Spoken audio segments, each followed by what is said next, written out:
C'est un réel plaisir de prendre la parole ce jour à l'occasion de l'ouverture des travaux de la 6e conférence du réseau du Parlement africain, membre des commissions défense et sécurité, qui se tiennent à Kinshasa, la capitale de la République démocratique du Congo. Les thèmes de cette 6e conférence, qui porte sur les dialogues sécuritaires Afrique-Europe à l'ère d'une nouvelle rivalité géopolitique, et fondamentalement en ce qu'il s'interroge sur comment améliorer concrètement la coopération et la collaboration entre nos États. Je félicite les organisateurs de cette conférence pour le choix de ces thèmes en ce moment précis où la paix et la sécurité internationale sont mises à rude épreuve, mais également dans mon pays, la République démocratique du Congo, victime depuis plus de 2 décennies de menaces, des agressions, d'existence de plusieurs groupes armés. Ce thème est à la fois évocateur et interpellateur, en ce que les sujets des différents exposés sont sans équivoque de haute portée et d'une pertinence incontestable. Mais les dialogues sécuritaires devraient être orientés premièrement sur l'Afrique avec elle-même avant de l'être avec l'Europe. J'aime dire les choses telles qu'elles sont parce que nul n'a besoin de se voiler la face. S'il est vrai que la sécurité a une dimension indivisible, l'Afrique est en train de se poignarder elle-même, et cela sans interruption. La République démocratique du Congo est agressée au lever du soleil comme au coucher du même soleil par des voisins qui sont censés être frères. Cependant, ils ont fait le choix de se tenir en ennemis comme si cette identité était un droit essentiel à leur existence exclusive, opérant ainsi notre pays un génocide à rebours. Le Rwanda a décidé d'être l'épicentre de la déstabilisation de ses voisins, plus particulièrement la République démocratique du Congo. Attitude qui n'honore nullement l'Afrique.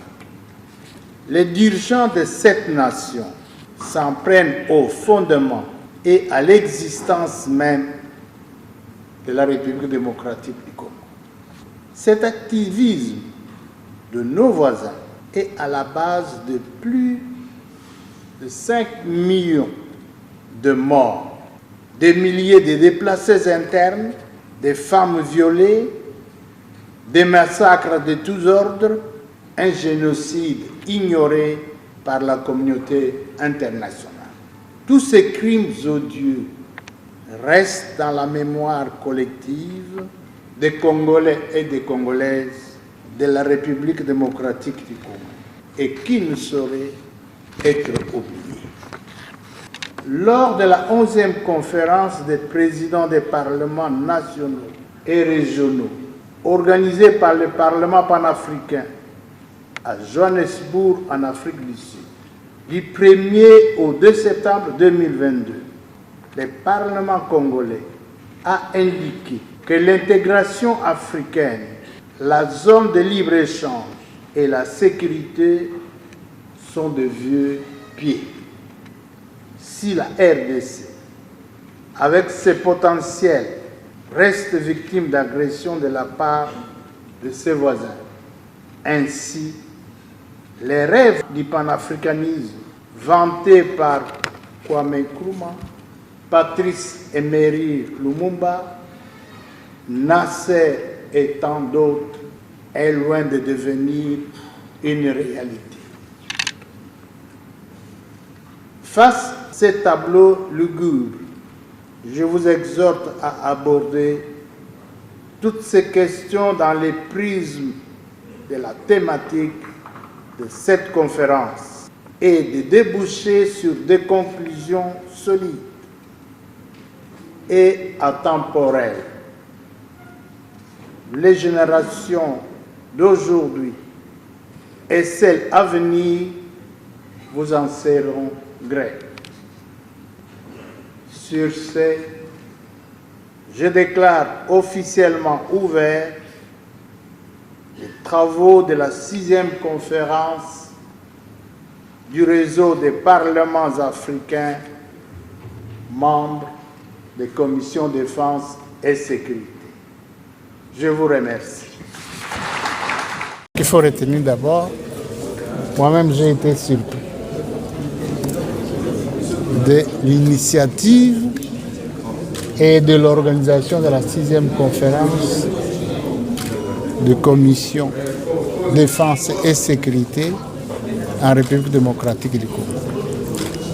Sur le plan africain, il faut dire, au niveau des parlementaires, il y a une prise de conscience de la défense et de la sécurité de l'Afrique qui est régulièrement menacée dans son intégrité par les fils parfois et les filles de l'Afrique. Et ça, c'est une prise de conscience. C'est pour cela que j'ai demandé aux délégués de se pencher sur des questions réelles qui touchent à l'Afrique, tout en réfléchissant également sur les relations, les rapports que nous devons avoir avec l'Europe sur le plan sécuritaire. Je n'accuse aucun État, mais par moments, on trouve que des rébellions qui déciment et désolent nos populations sont soutenues peut-être par des partenaires extérieurs. Les coltans, c'est ça notre misère à l'Est, les coltans. Donc, je suis content. Je suis content de l'initiative et que ça continue ainsi pour le bien de l'Afrique.